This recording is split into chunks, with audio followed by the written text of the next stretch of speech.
donc Aura, c'est une association qui a 13 ans maintenant. On est soutenu par la région Pays de la Loire et l'ADEME, donc, dont fait partie Romain qui va intervenir juste après. Notre mission, donc, c'est de faciliter la transition énergétique des entreprises, sachant qu'historiquement, on touche un public donc, de PME industrielles et maintenant de plus en plus en grand tertiaire. Voilà. On va pouvoir proposer divers accompagnements à ces entreprises-là.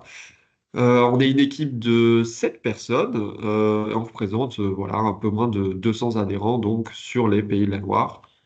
Et moi-même, donc, je suis Arnaud Mons, donc chargé de projet pour l'association Horace en Vendée. Au niveau de la boîte à outils qu'on va pouvoir proposer à nos adhérents, on a forcément une partie qu'on va appeler service public, donc comme le webinaire de ce matin. Donc un calendrier, comme je le disais, tout au long de l'année. On va aussi avoir plein d'ateliers avec des thématiques spécifiques tout au long de l'année, des matinales, etc. Donc n'hésitez pas à nous suivre sur LinkedIn si vous voulez être au courant des différentes animations. Donc ça, c'est un peu le socle de base, accessible à tout le monde et gratuit. Pour ceux qui veulent avoir un accompagnement personnalisé, on propose une adhésion à l'association où dedans, on va venir inclure du prêt de matériel. Donc, comme je le disais, étant donné qu'on a un public plutôt d'industriel, on va avoir caméra de détection de flux d'air comprimé, enregistrement de puissance, caméra thermique, etc. On peut faire une feuille de route, on peut optimiser le contrat, les factures, etc. Pour ceux qui veulent aller encore plus loin, on peut avoir des prestations donc plus détaillées que je présenterai juste après, notamment empreinte carbone et pré-diagnostic énergétique. Et après, pour les plus matures, donc ceux qui sont ISO 50001, donc en management de l'énergie, on a un club master où ils peuvent se réunir et échanger entre eux sur leurs différentes problématiques. Voilà, n'hésitez pas donc à regarder notre site internet ou à vous abonner à notre LinkedIn. Vous aurez toutes les différentes informations sur nos plannings d'animation. Voilà. Et je vais pouvoir laisser la main à Robin pour sa présentation. Bonjour à toutes et à tous. Est-ce que vous voyez correctement mon écran pour commencer? Est-ce que vous m'entendez bien également? Ouais, c'est parfait, Robin. Génial. Bonjour à toutes et à tous. Romain Lavielle, je suis responsable du pôle transition énergétique de l'ADEME Pays de la Loire. Quelques mots pour rappeler brièvement ce qu'est l'ADEME. L'ADEME, on est un opérateur de l'État, c'est-à-dire que ce sont nos ministères de tutelle qui nous confient notre budget qu'on dépense pour accompagner les collectivités, les associations et les entreprises dans leur transition écologique au sens très large du terme. On y retrouve notamment les thématiques sur la partie gauche de ma slide, et deux exceptions notables qui ne sont pas dans notre champ de compétences, l'eau et la biodiversité. Aujourd'hui, donc Arnaud l'a dit, la majorité d'entre vous fait partie du secteur industriel, donc c'est particulièrement sur l'accompagnement concernant la décarbonation et l'énergie que je vais vous présenter les accompagnements proposés par l'ADEME. Je le disais, moi je travaille pour la direction régionale des Pays de la Loire. On est une équipe d'une trentaine de personnes qui accompagnons donc les collectivités et entreprises des 5 départements de notre région. T'as vu le mec de la flottille? Très concrètement, Pour le Maroc? alors j'entends micro non coupé. Je vais les couper petit à petit, Robin. Super, merci. Concrètement, qu'est-ce qu'on peut proposer et mettre à votre disposition? Donc, une partie de notre action, elle consiste à faire grandir la connaissance générale en matière de transition écologique.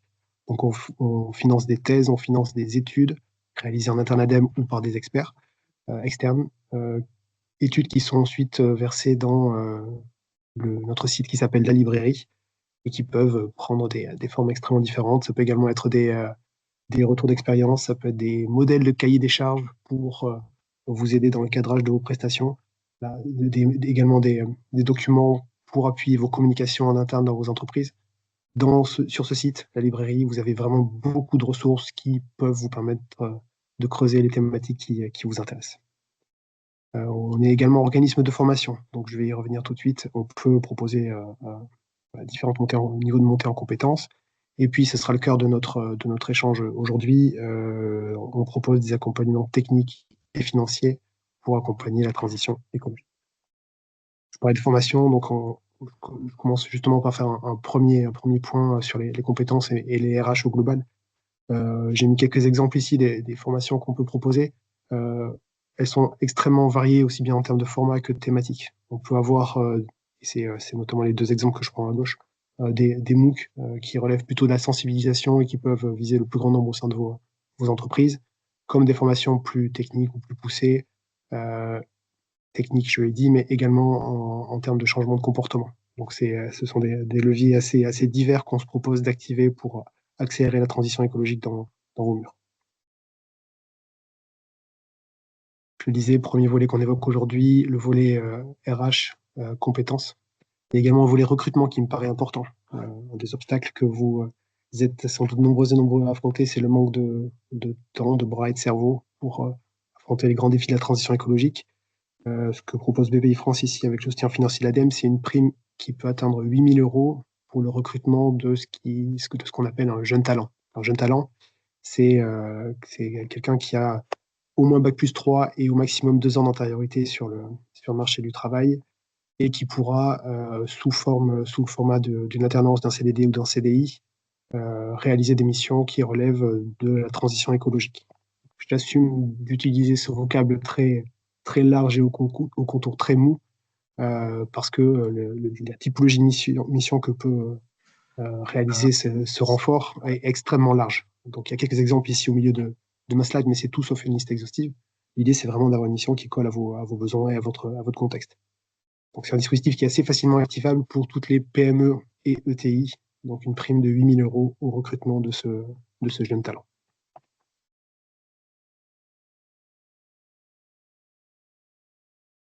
Arnaud, je te laisse enchaîner peut-être.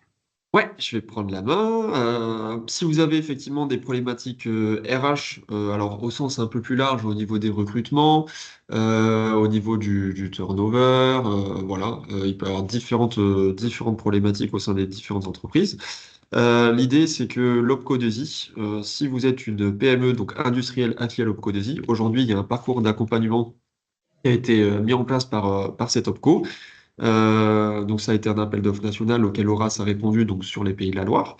L'idée, si Romain, tu peux passer la slide d'après. Merci.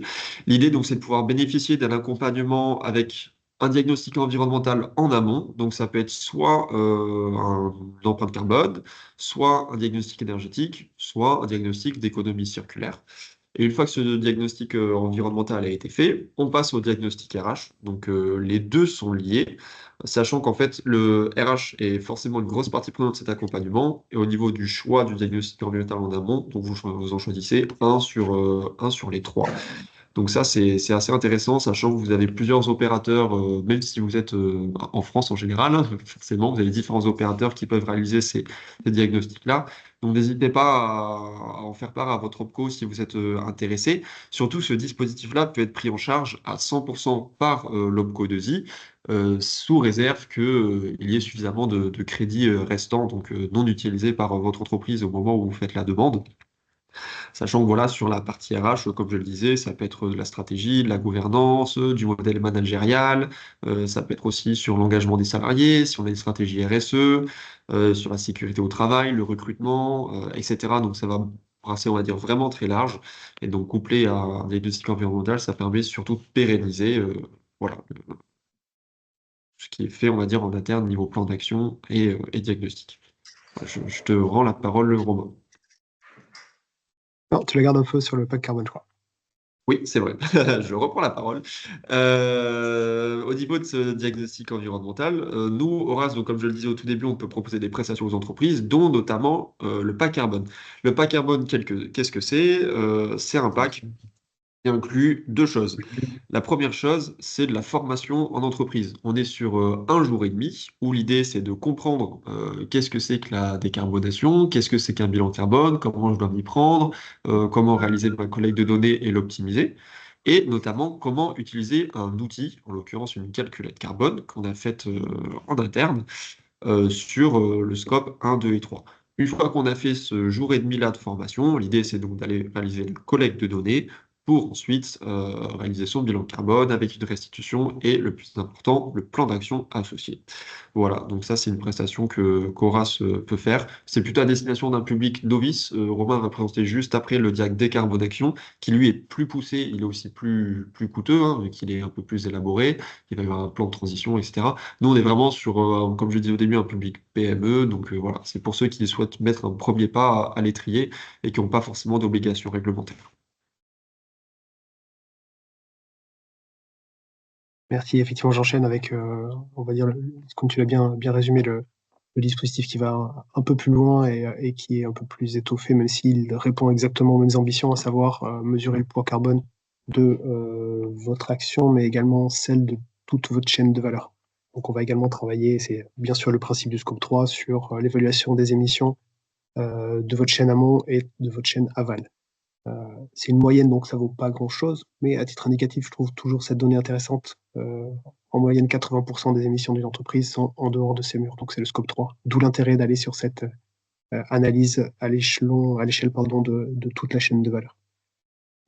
J'ajoute un complément sur un point que tu as commencé à esquisser, Arnaud, le fait qu'il y a des obligations réglementaires. Elles concernent toutes les entreprises qui ont au moins 500 salariés.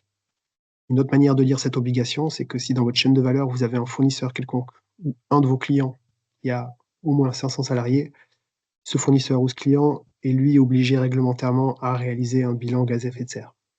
Et donc, potentiellement, c'est même pas potentiellement, c'est à coup sûr, vous êtes dans son scope 3 et donc il viendra tôt ou tard toquer à votre porte pour vous demander quel est votre poids carbone, votre bilan gaz à effet de serre et vous demander ou suggérer très fortement de travailler dessus. Donc, au-delà des enjeux de transition écologique sur lesquels je ne reviendrai pas, il y a un réel enjeu business à mener à bien votre bilan gaz à effet de serre, au risque de voir certains marchés se fermer si vous ne le réalisez pas. Je reviens maintenant que j'ai évoqué tout ça sur le dispositif d'accompagnement. Donc, c'est un dispositif qui est opéré par BPI France avec le soutien financier de l'ADEME et qui permet déjà, et c'est un premier pas réalisé par BPI France, de sourcer des bureaux d'études. Vous n'avez pas ce travail de mise en concurrence à réaliser, le travail a déjà été fait. Ensuite, donc, ce bureau d'études vous accompagnera pendant une douzaine de journées d'intervention pour construire votre bilan gaz à effet de serre sur l'ensemble de votre chaîne de valeur, construire ensuite un plan d'action et vous accompagner sur les premières étapes de mise en œuvre, notamment en termes d'accompagnement au changement parmi vos équipes. Donc, c'est une prestation qui est prise en charge à hauteur de 40%, donc avec un reste à charge de 6 000 € pour vous, et qui est proposé à toutes les entreprises qui n'ont pas encore réalisé leur bilan gaz à effet de serre et qui ne sont pas obligées réglementairement, donc qui ont moins de 500 salariés. Au passage, pour chacune de ces slides, vous verrez à chaque fois, il y a des liens qui vous permettent d'aller rentrer dans le détail de chaque dispositif. Je serai contraint d'être un petit peu expéditif sur certains points, et également le contact d'un interlocuteur régional qui pourra vous renseigner pour aller plus loin. Donc cet outil, le bilan gaz à effet de serre, c'est vraiment l'excellent T0 pour mettre entre les mains des dirigeants les éléments pour voir sur quel poste ils peuvent et ils doivent travailler pour avancer dans la démarche de transition écologique et sa structuration même au préalable. Pour aller un cran ou 2 crans encore plus loin, une fois qu'on a réalisé son bilan gaz à effet de serre, côté ADEME, on vous propose un accompagnement qui est assez poussé et assez exigeant au passage aussi, qui dure 12 à 18 mois et qui vise à mettre votre entreprise sur les rails pour qu'elle contribue à l'alignement avec les objectifs de l'accord de Paris. Donc l'atteinte de la neutralité carbone horizon 2050 et une économie qui restera sous les 2 degrés de réchauffement. Concrètement, cet accompagnement, là aussi, les bureaux d'études ont été formés en amont et pré-identifiés. Donc, il permettra aux dirigeants déjà de se former aux enjeux de la transition écologique appliqués à son secteur et à son activité, de réaliser un diagnostic sur sa stratégie, est-ce qu'elle est en ligne ou pas pour contribuer à l'atteinte des objectifs de neutralité carbone. Est-ce que son plan d'action est réaliste à cet égard? Est-ce que les risques liés aux évolutions de marché ou aux dérèglements climatiques sont pris en compte? Et ensuite, adapter sa stratégie, avec évidemment également, au-delà de l'évolution assez macro de ces stratégies, une déclinaison très opérationnelle avec des objectifs, des sous-projets qui sont qualifiés, avec des interlocuteurs et des budgets qui sont également fléchés pour mettre en œuvre cet accompagnement. cette trajectoire, pardon. Donc, c'est un accompagnement justement qui dure 12 à 18 mois et qui est pris en charge entre 60 et 80% par l'ADEME.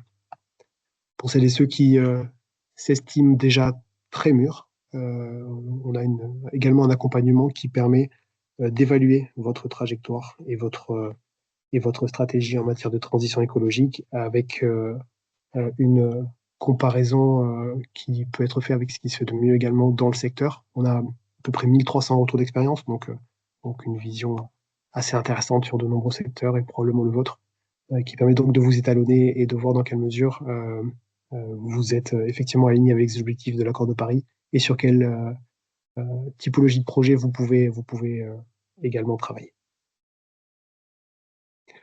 Voilà. Là, sur ces dispositifs-là, on était après le volet compétences et RH, on était sur une dimension assez stratégique, on va dire, où on va réfléchir à la structuration au squelette de votre démarche de transition écologique.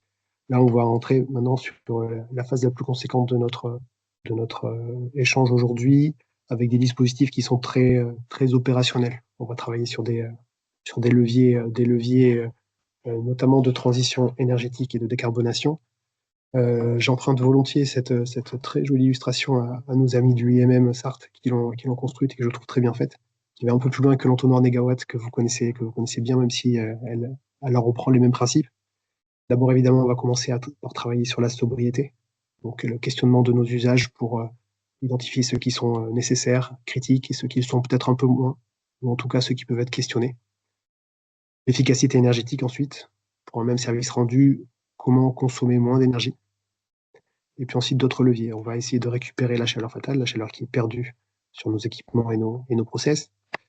On va s'attacher à la question de l'évolution de notre mix énergétique, et notamment de notre production de chaleur. Et puis on va également étudier la question des intrants alternatifs. On évoquera l'éco-conception en fin d'échange. La question du captage et du stockage qui concerne un nombre de sites assez restreint, on ne l'évoquera pas aujourd'hui, mais je suis à votre disposition pour creuser le sujet. Sur la sobriété, je vais justement évoquer, je vous parlais de la librairie tout à l'heure, ADEME, je vais justement vous renvoyer vers certaines fiches projet que je trouve assez bien faites et qui dressent une liste de pistes à étudier sur différentes thématiques qui sont affichées ici. Je trouve ces fiches assez intéressantes parce qu'elles elles qualifient chaque levier en termes de complexité de mise en œuvre et de montant des investissements réalisés. Ces montants, ils sont souvent faibles, voire nuls. Et donc, c'est d'autant plus intéressant à mettre en œuvre. Donc, c'est souvent des checklists. Vos référentes ou référents énergie apprendront pas forcément des dizaines de choses, mais il y a quelques bonnes idées qui méritent quand même d'être éprouvées. Et on s'en rappelle notamment quand on repense à l'hiver 2022-2023 et à l'explosion du cours du gaz, ces leviers de sobriété ont permis d'économiser jusqu'à 10% en moyenne de consommation de gaz et d'énergie. Donc, il y a un vrai levier d'économie en euros selon les trébuchants à activer ici. Arnaud, je te laisse la parole pour le pack énergie. Parfait. Effectivement, ces accompagnements donc, qui ont en ligne de mire la sobriété et l'efficacité énergétique, on a une autre formule, enfin la même formule que pour le pack carbone, mais avec qui traite le sujet de l'énergie, donc le pack énergie. Même formule parce que le fonctionnement est pareil. 2 jours de formation où on va voir du module technique, de la gestion de ses contrats, de ses factures, l'optimisation de ses machines, etc. Tout ce qu'on peut faire en général autour du management de l'énergie. Et suite à ça, on va le coupler à un pré-diagnostic énergétique qui nous donne un plan d'action, un camembert de répartition de nos consommations par usage énergétique significatif et un suivi donc pour l'élaboration de ce plan d'action et sa mise en place. Voilà, sachant que je ne l'ai pas précisé avant, mais le pack énergie et le pack carbone sont 2 prestations facturées 2 000 €. Voilà pour moi. Merci Romain. Après, même principe, après, on propose des accompagnements qui se chaînent très bien après le pack carbone un peu plus tôt et le pack énergie ici. Donc là, pour les entreprises du secteur tertiaire principalement, ou alors pour les entreprises qui ont des bâtiments mixtes industriels tertiaires et qui, dans les 2 cas, doivent être propriétaires de leur bâtiment. Donc, on propose cet accompagnement qui s'appelle le DIAC Perfimo. Sur le même principe que ce que j'évoquais tout à l'heure, des consultants ont déjà été formés et sourcés à cette méthode. Donc, l'idée ici, c'est de proposer un accompagnement pour permettre aux entreprises, principalement tertiaires, donc, de se mettre en en ligne avec les objectifs du décret tertiaire. Et donc notamment le moins 60% de consommation par rapport à une année de référence à horizon 2050. Donc l'idée ici, ce sera bien sûr de collecter des données et puis d'effectuer les mesures nécessaires pour être en capacité de bien sûr étalonner avec précision le point de départ, et ensuite surtout construire des objectifs de performance énergétique avec différents scénarios qui permettront de voir comment atteindre ces objectifs de diminution des consommations. L'accompagnement propose également l'accompagnement à la déclaration de ces objectifs sur la plateforme Opera. Concrètement, le champ des possibles est extrêmement large vu la typologie de vos bâtiments et votre secteur d'activité, la complexité également de votre site. Donc, ce que vous devez retenir, c'est que 50% de cet accompagnement sera pris en charge par l'ADEME avec un plafond à 8 500 € de subvention.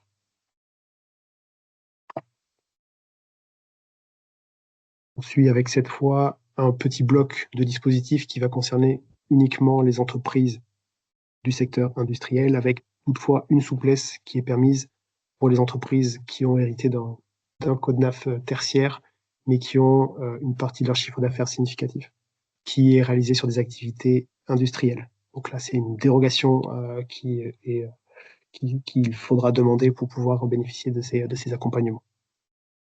Toujours sur le même principe que ce que j'évoquais précédemment, là aussi pour les accompagnements à venir, des consultants ont été sélectionnés et formés pour pouvoir assurer ces accompagnements. Donc ça vous évite à nouveau ce travail de mise en concurrence qui peut être un peu fastidieux. Je vais notamment vous évoquer un parcours qui me semble intéressant parce que répondant à des besoins très différents et pouvant donc rencontrer les besoins d'entreprises avec des niveaux de maturité en matière de transition énergétique très, très disparates. Je parlais tout à l'heure également du besoin de monter en compétences. Ben ici, via la formation pour FEI, on va proposer la montée en compétences de référentes ou référents énergie. Donc ce seront des interlocuteurs qui seront à même d'aller chercher, de faire la chasse aux économies d'énergie, mais aussi de plus et mieux interagir avec les DAF et dirigeants pour les intégrer à ces réflexions et les convaincre également de l'intérêt environnemental, mais aussi économique, de lancer des projets de transition énergétique. Donc c'est une formation qui dure 3 jours, un jour en distanciel et 2 jours en présentiel, et qui permet également, et je trouve ça particulièrement intéressant, de profiter d'un accompagnement d'un consultant formateur sur une des thématiques choisies par la personne formée.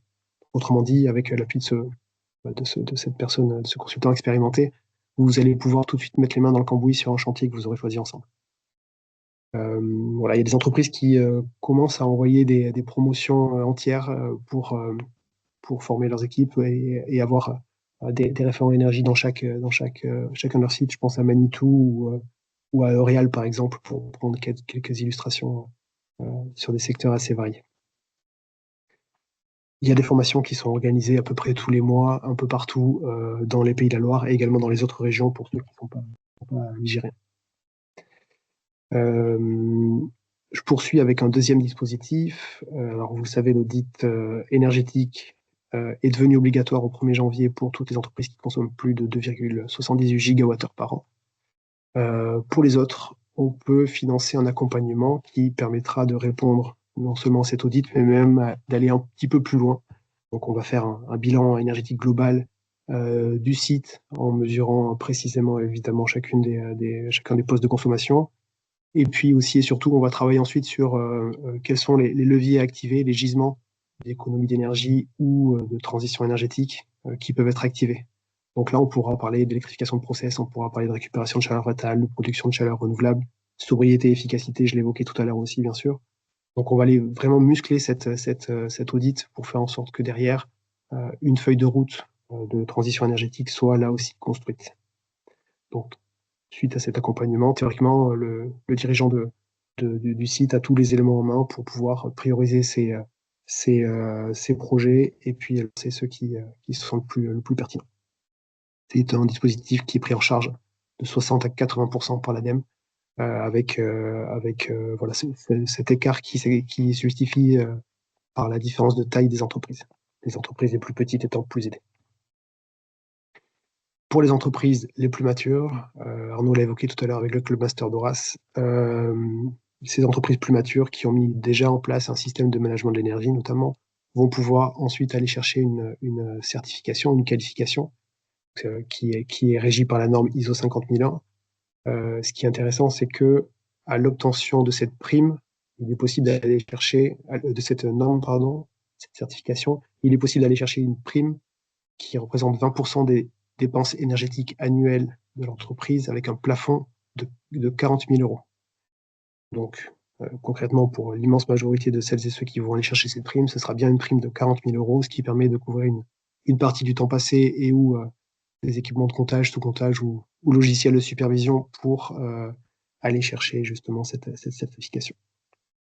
Donc voilà, il y en a pour tous les niveaux de maturité. C'est le message que je voulais passer en vous présentant ce parcours.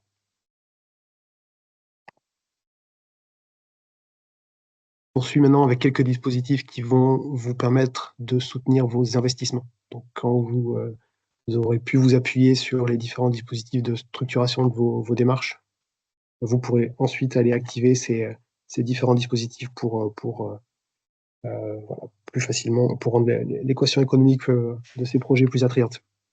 Je commence par les certificats d'économie d'énergie. Donc c'est un dispositif qui est extrêmement connu, donc je ne vais peut-être pas m'attarder longuement dessus. Concrètement, les fournisseurs et distributeurs d'énergie ont une obligation réglementaire qui peut paraître un peu contre-intuitive, quand les fournisseurs vendent de l'énergie, ils sont obligés réglementairement à proposer des primes pour les entreprises et collectivités qui réalisent des économies d'énergie. Donc ça donne lieu à des fiches standardisées, c'est le nom un peu barbare pour décrire des projets qui interviennent sur des typologies très différentes et qui permettent de réaliser des économies d'énergie.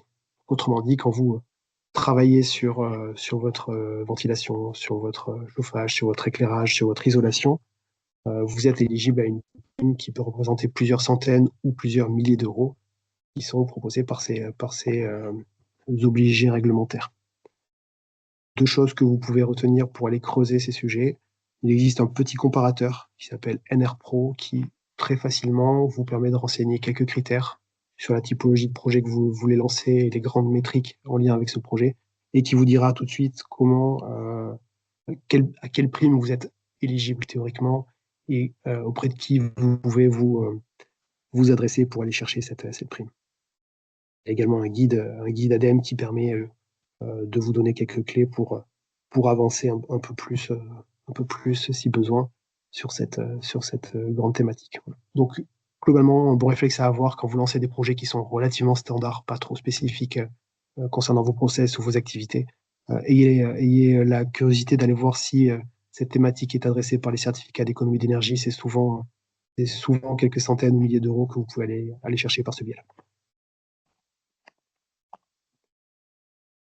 On poursuit avec la présentation d'un dispositif. Aujourd'hui, c'est un peu plus un teasing qu'une réelle présentation, mais l'enjeu me paraît trop important pour que je le taise. Pour celles et ceux qui suivent les dispositifs depuis quelques années, on relance un appel à projet côté ADEME qui s'appelle Decaflash, qui vise à accompagner les sites industriels des PME ou des grandes entreprises qui ne sont pas soumises à quota sur des projets de transition énergétique dont le montant d'investissement représente entre 100 000 et 3 millions d'euros, et sur des thématiques qui sont également pour partie couvertes par les C2E, mais qui seront bien sûr complémentaires au certificat d'économie d'énergie. Donc la récupération de chaleur fatale, l'efficacité énergétique, la modification du mix énergétique, l'isolation et la réduction des consommations d'énergie fossile par production d'énergie renouvelable. Pourquoi je vous disais que c'est plus un teasing qu'une réelle présentation. Aujourd'hui, cet appel à projet a été promulgué, il est ouvert sur notre site, mais la peinture n'est pas encore tout à fait sèche. On est en train de finaliser les documents qui permettront de spécifier concrètement les équipements et matériels qui seront ouverts au financement sur ces lignes-là. Donc, malheureusement, je n'ai pas beaucoup plus d'informations à vous donner aujourd'hui. Ce que je peux vous suggérer, c'est de vous reconnecter sur cette page dans quelques semaines. On fera aussi bien sûr circuler l'information à Horace qui pourra s'en faire le relais dans quelques semaines lorsqu'on sera un peu plus robuste. Je le redis, lorsque vous aurez des investissements sur ces thématiques entre 100 000 et 3 millions d'euros, ça vaut le coup d'aller jeter un œil pour voir si les équipements que vous aurez, sur lesquels vous serez prêt à investir peuvent être éligibles à ces thématiques. Une précision d'importance, c'est que c'est même deux, c'est que d'une part, on demandera en amont des justifications solides sur les investissements que vous voulez réaliser. Donc, autrement dit, un audit énergétique ou l'étude d'opportunité de mix énergétique bas carbone, donc les dispositifs que vous présentez juste avant, en amont comme justificatif des investissements que vous voulez réaliser. Et puis peut-être un peu de répit. Il n'y a pas d'urgence critique à vous lancer tête baissée dans ce dispositif, puisqu'il y aura des relèves qui vont s'échelonner jusqu'à début 2027. Rendez-vous dans quelques semaines pour y voir plus clair. Je ne vais pas le présenter aujourd'hui ici, parce qu'à mon avis, ça s'adresse à une toute petite partie d'entre vous, mais pour information, il y a un dispositif qui, lui, est déjà lancé depuis plusieurs années, qui s'appelle Décarb Inde, et qui permet de soutenir les investissements de décarbonation d'un site industriel qui dépasse 3 millions d'euros. Donc, ce pas des choses qui arrivent tous les jours sur tous les sites, mais lorsque ce cas se produit, à vos dispositions pour en discuter de vive voix avec grand plaisir. J'ai repris une infographie, Horace, parce que je la trouve intéressante pour introduire mon propos sur le sujet suivant. Horace évoque le fait que parmi les postes de consommation énergétique les plus importants, on retrouve en toute première position et assez largement la génération de chaleur. Plus globalement en France, c'est à peu près 45% d'énergie finale consommée qui permet de produire de la chaleur, donc pour chauffer nos bâtiments et ou pour nos process industriels. Donc il y a évidemment, lorsqu'on parle de transition énergétique, un énorme enjeu à décarboner cette production de chaleur. Côté ADEME, on a mis en place une méthodologie, ou plutôt on va dire un séquençage des réflexions qui permet d'accompagner la question de la production de chaleur renouvelable. Dans un premier lieu, et vous retrouvez encore une fois l'esprit de l'entonnoir négawatt, on va d'abord s'attacher à la question de la sobriété énergétique, puis à la question de l'efficacité énergétique. Je n'y reviens pas puisqu'on les a déjà évoquées. Et ensuite, quand on arrive sur la question de la production de chaleur renouvelable, on va d'abord voir dans quelle mesure il est possible de se raccorder à un réseau de chaleur. Donc, les intérêts sont nombreux et multiples. On va à la fois mutualiser les moyens de production et multiplier les postes de consommation, ce qui va permettre d'atteindre un optimum technico-économique assez intéressant pour tous. Donc là, ça va être la première analyse qu'on va mener lorsque on va introduire la question de la production de chaleur sur un site industriel. Peut-il se raccorder à un réseau de chaleur existant? Si aucun réseau de chaleur n'existe, est-ce qu'il est intéressant de faire sortir de terre un réseau de chaleur? Lorsque cette question-là a été éclusée et que, pour des raisons diverses, il n'est pas possible de raccorder le site à un réseau de chaleur, on va ensuite entrer dans une démarche un peu plus individuelle, on va dire. Donc c'est là où on bascule sur la partie de droite de ma slide. Dans un premier temps, on va réfléchir à la question de la récupération de chaleur fatale. Est-ce qu'on peut valoriser cette ressource qui, jusqu'alors, n'est pas exploitée sur notre site industriel pour répondre à une partie de nos besoins? Sur le même process, sur un process adjacent, sur du chauffage de bâtiments, en réinjection au passage dans un réseau de chaleur communal. Voilà, il y a plein d'alternatives qui peuvent être fouillées et qui doivent être fouillées en priorité parce qu'il s'agit d'une ressource qui existe déjà et qui n'est pas valorisée. Lorsque ce levier n'est pas activable, on va ensuite regarder si on peut faire appel à des moyens de production de chaleur qui font appel à des ressources illimitées. Je pense notamment aux calories du sol via la géothermie ou aux panneaux solaires thermiques. Bien distinguer des panneaux solaires photovoltaïques qui produisent de l'électricité et les panneaux solaires thermiques qui produisent des calories qui vont permettre de réchauffer nos ballons d'eau chaude. Et ensuite, ou en combinaison avec la géothermie et le solaire thermique, il est également bien sûr possible de s'appuyer sur le bois énergie pour équiper notre site industriel d'une chaudière biomasse. J'abuse un peu trop du terme industriel. Tout ce que je vous présente concernant la question de la production de chaleur renouvelable est vrai également pour les entreprises du tertiaire. Donc tout ce que je vous dis sur aussi bien ce cadre de réflexion que sur les dispositifs qui vont suivre est ouvert à toutes les entreprises et collectivités au passage. Rapidement, cette petite carto pour illustrer le fait que justement le gisement de chaleur fatale, donc la chaleur perdue, non valorisée, sur les process et équipements des industriels, elle est assez conséquente, plus de 5,2 TWh au Pays de la Loire, répartis sur 539 sites. Donc c'est probablement une ressource qui mérite d'être étudiée sur votre site. Et pour ça, on peut vous proposer des accompagnements. Le premier, c'est de lancer une étude technico-économique sur le gisement qui est disponible sur votre site et sur les manières de le valoriser, et enfin sur les investissements qui devraient être faits pour justement valoriser la chaleur qui est perdue. Donc ce sont des études de faisabilité qu'on peut prendre en charge entre 50 et 70%, donc 70% pour une PME. Ces études de faisable seront réalisées par des bureaux d'études indépendants et qualifiés. Indépendants, ça veut dire qu'ils ne seront pas offreurs de solutions, donc ils n'auront pas intérêt à vous proposer une solution, une techno plus qu'une autre. Ils auront un devoir de neutralité. Et qualifiés donc via une norme qui garantit leurs compétences sur le sujet. Ensuite, sur la base de cette étude de FOSA technico-économique qui peut se faire à l'échelle d'un process comme à l'échelle d'un site, vous aurez théoriquement tous les éléments qui vous permettront de décider si vous souhaitez lancer ou non les investissements. Dans quel cas, il y a 2 leviers que vous pouvez activer pour contribuer au financement de vos projets. Le premier, ce sont les certificats d'économie d'énergie. Alors, j'en ai parlé un petit peu tout à l'heure, notamment pour l'isolation, ou la ventilation, ou la climatisation, etc. Là, il y a des projets relativement classiques, on va dire, qui peuvent être en partie financés par les certificats d'économie d'énergie. Je pense notamment à la récupération de chaleur sur les groupes froids ou sur les compresseurs.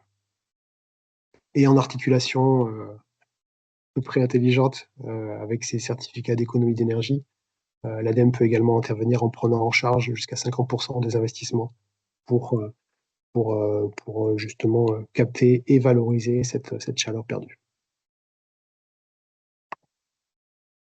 Vous vous en souvenez, dans mon entonnoir précédent, on avait la chaleur fatale qui était tout en haut de cet axe individuel. Maintenant, je passe à la partie un peu plus basse de cet entonnoir qui concerne la production de chaleur renouvelable. Donc ici, on a exactement le même fonctionnement avec même une richesse supplémentaire. On a la chance d'avoir des partenaires dont on finance l'action qui maillent tout le territoire. Leurs coordonnées seront bien sûr dans ce support, qui permettent de vous accompagner sans reste à charge pour vous aider à décanter vos réflexions sur le fameux schéma que je vous montrais au préalable. Est-ce que vous pouvez être raccordé à un réseau de chaleur? Sinon, est-ce que vous pouvez étudier le levier de la chaleur fatale? Sinon, quels moyens de production de chaleur renouvelable je peux mettre en place pour répondre à mes besoins? Quels besoins et surtout quelle solution? Ça peut être une unique solution, une chaudière biomasse par exemple, ou un couplage de plusieurs technos. Ça peut être chaudière biomasse plus solaire thermique ou géothermie plus solaire thermique. Donc cette intervention sans reste à charge vous permet d'y voir plus clair. J'insiste sur le sans reste à charge. Pour moi, il n'y a pas de bonne raison qui justifie le fait de ne pas décrocher votre téléphone après cette réunion pour creuser ce sujet. Et ensuite, je rejoins le mode de fonctionnement que j'évoquais au préalable pour la chaleur fatale. On peut financer une étude de faisabilité technico-économique qui permettra de fouiller le ou les scénarios qui auraient été identifiés au préalable. Là également, cette étude sera réalisée par des bureaux d'études compétents et qualifiés et indépendants. Et ensuite, on prendra en charge une partie des investissements si vous décidez de lancer le projet. L'ordre de grandeur, c'est entre 30 et 60% du montant des investissements qui sont pris en charge par l'ADEME par ce biais. Je vous invite évidemment largement à contacter nos partenaires.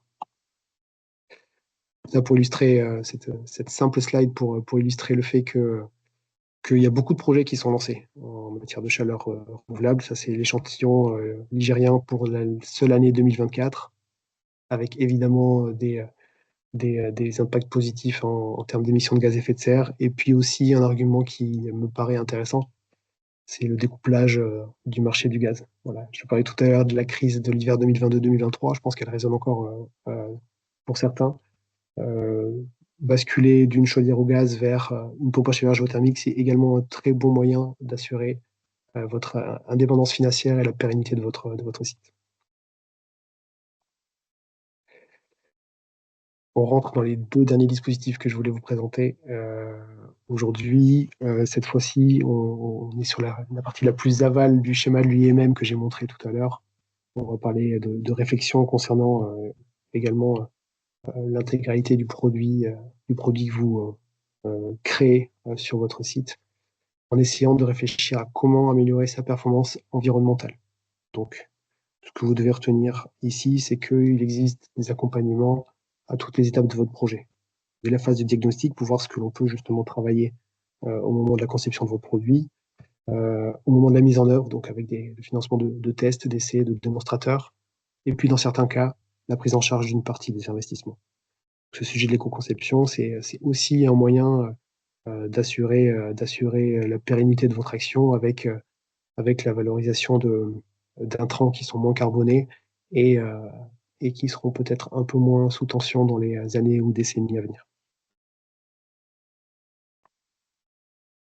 Et dernier point également concernant l'économie circulaire, on peut vous accompagner dans le cadre d'un appel à projet qui s'appelle ORMAT sur des études, des diagnostics, mais aussi sur des investissements pour favoriser l'intégration de matières premières recyclées dans vos produits et également pour préparer le surtri ou la préparation des déchets en vue de leur recyclage sur vos chaînes de prod. Donc je le redis, des accompagnements au moment des études pour cadrer ces projets et également au moment des investissements. Donc potentiellement, dans le cas d'une même démarche, vous pouvez candidater dans le temps sur chacun de ces axes l'un après l'autre.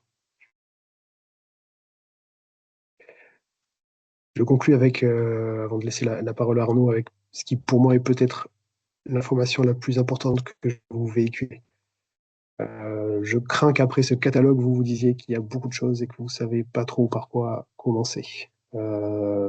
Ce site web qui a été lancé récemment permet de répertorier, en saisissant votre localisation et votre code SIRET, l'intégralité des offres qui sont proposées par l'ADEME, BPI France, la CCI et la CMA. C'est un bon moyen de vous y retrouver aussi et de faire le point au-delà de l'échantillon de dispositifs que je vous ai présenté aujourd'hui. C'est une bonne manière aussi pour creuser d'autres sujets sur lesquels je serais passé un peu trop rapidement et de vous y retrouver aussi parmi tous les dispositifs qui vous sont proposés, ce qui n'empêche surtout pas que je suis et on est collectivement à votre disposition, bien sûr. Creuser vos sujets selon les thématiques que vous souhaitez aborder avec nous. Parfait, merci beaucoup Romain. Concernant le calendrier d'animation Horace, donc comme je le disais, on a plusieurs webinaires d'organiser tout au long de l'année. Sachez que le prochain donc, aura pour thématique les stratégies d'achat responsables donc, d'énergie, donc électricité, gaz, et sera animé donc, par un autre expert du réseau Horace, en l'occurrence Greenflex. Donc ce sera le 3 juillet 2025 sur ce même créneau horaire, donc de 11 heures à midi. Et si jamais donc, vous êtes intéressé pour travailler ensemble, soit sur de l'adhésion ou autre, n'hésitez pas hein, à nous contacter. On répondra à vos demandes avec plaisir. On peut passer donc à la petite séance de réponse aux questions. Romain, j'ai une question pour toi, donc de Tiffany.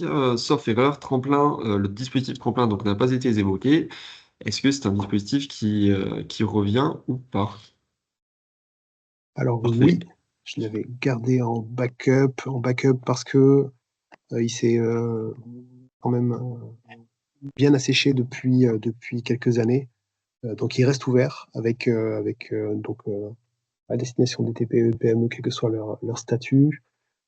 Donc tremplin, pour ceux qui ne le connaissent pas, c'est un dispositif qui se veut simplifié pour des montants d'aide supérieurs à 5 000 euros et inférieurs à 200 000 euros sur des thématiques extrêmement variées. C'est là où le bât blesse, c'est que justement ces thématiques, au fur et à mesure, se sont plutôt asséchées. La liste se retrouve ici. J'en avais évoqué certaines concernant l'éco-conception notamment. J'en évoquais également tout à l'heure certaines avec la démarche acte pas à pas. Celle qu'on n'a pas évoquée, sur laquelle on peut s'arrêter quelques instants, c'est celle qui concerne l'économie circulaire, avec notamment des accompagnements pour les étapes d'état des lieux sur les déchets et d'analyse de process. Peut-être ça qui manquait à ma présentation. Voilà.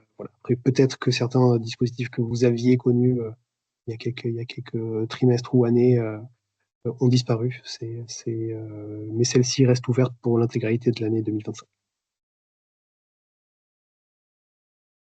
Très bien, ça me paraît très clair, donc la réponse à cette Avec, question-là. avec un point, excuse-moi, avec un complément sur le soutien aux réparateurs. Ça, c'est quelque chose qui fonctionne très bien dans notre région, notamment avec l'accompagnement proposé par la CMA, Chambre de métier et de l'artisanat. Parfait. Parfait, merci beaucoup Romain. On a une autre question donc de Michel. Bonjour, est-ce que décarboner en installant une PAC ou un VRV, donc un système de climatisation réversible, bénéficie de plus de subventions que si on installe une chaudière à gaz à condensation par exemple? Là, on va toucher plusieurs Alors, à ma dispositifs connaissance, il aussi. n'y a pas de soutien financier pour les chaudières au gaz à condensation. Si le système, si on change donc notre système de chauffage à énergie fossile, imaginons qu'on est sur une ancienne chaudière gaz, pardon, et qu'on part sur un système de pompe à chaleur réversible, que ce soit du RO par exemple.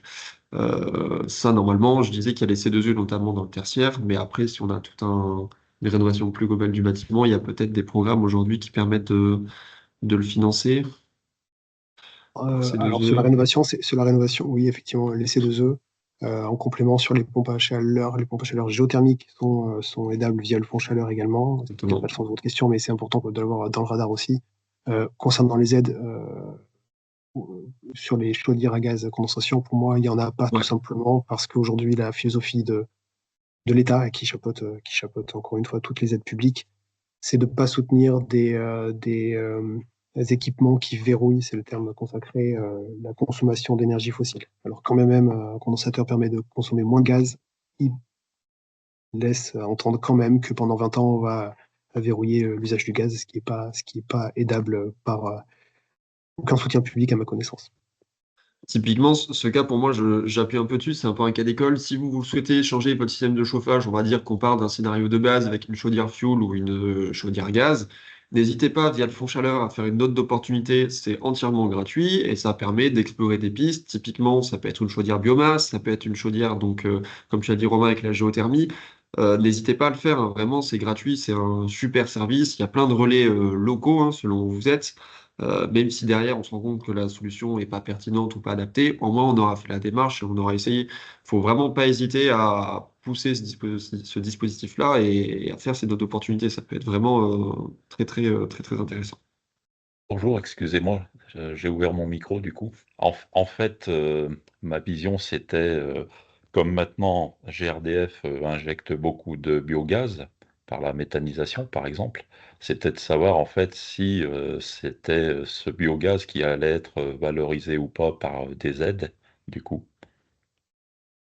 Alors, pour information, le biogaz injecté dans le réseau, ça représente à peu près 2 à 3% du gaz dans le réseau. Donc, c'est une quantité importante, vu justement les volumes qui transitent dans le réseau, mais ça reste seulement 2 à 3%.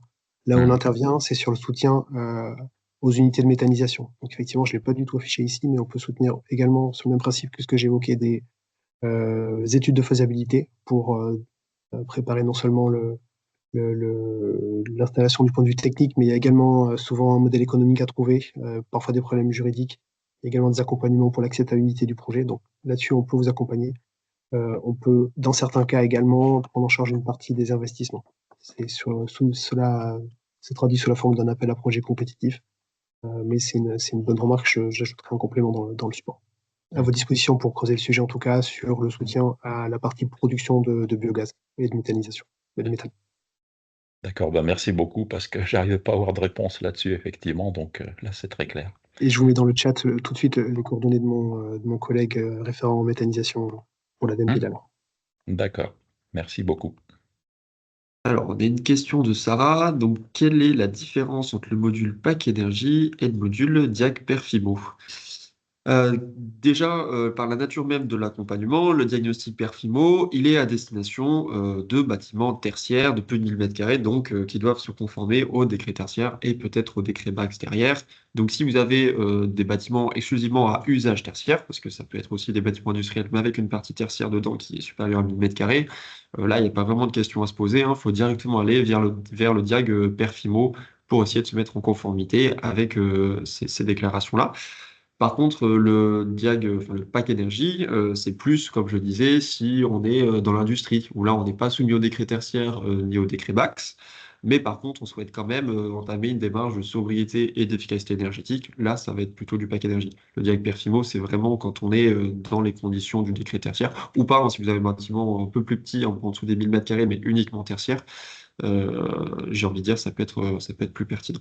Alors, une question de Nassima. Bonjour, sauf erreur de ma part, vous n'avez pas évoqué les AAP ZIBAC, IBAC, PME et demi-bac qui me semblent être d'actualité. Pourriez-vous nous en dire plus? Oui, absolument. C'est là où on revient sur le fait qu'il y a beaucoup d'accompagnements qui sont disponibles et existants et que j'ai pas évoqué au passage. Donc, ce que j'ai présenté, c'est pas du tout une vision exhaustive. ZIBAC, zone industrielle bas carbone, on va accompagner les 11 plus grandes zones industrielles françaises, ou plutôt celles qui sont les plus émissives, pour construire la trajectoire de décarbonation de ces zones, de ces territoires. Dans notre région des Pays de la Loire, il y a seulement, entre guillemets, l'estuaire de la Loire, donc Saint-Nazaire, qui a été retenu. À vos dispositions pour en discuter en aparté si ça vous convient, parce qu'en l'occurrence, voilà, ça concerne un tout petit échantillon des participants aujourd'hui et que ce sujet est déjà largement sur les rails, on va dire. C'est pas simple d'ajouter une nouvelle étude sur un cadre qui est déjà bien consolidé. IBAC PME et DemiBac, ce sont des dispositifs propres à l'innovation. C'est un volet que j'ai pas évoqué du tout aujourd'hui, vous avez raison de le souligner. L'ADEME contribue également à l'émergence de nouvelles technologies et d'innovations qui sont nécessaires pour atteindre nos objectifs en matière de transition écologique.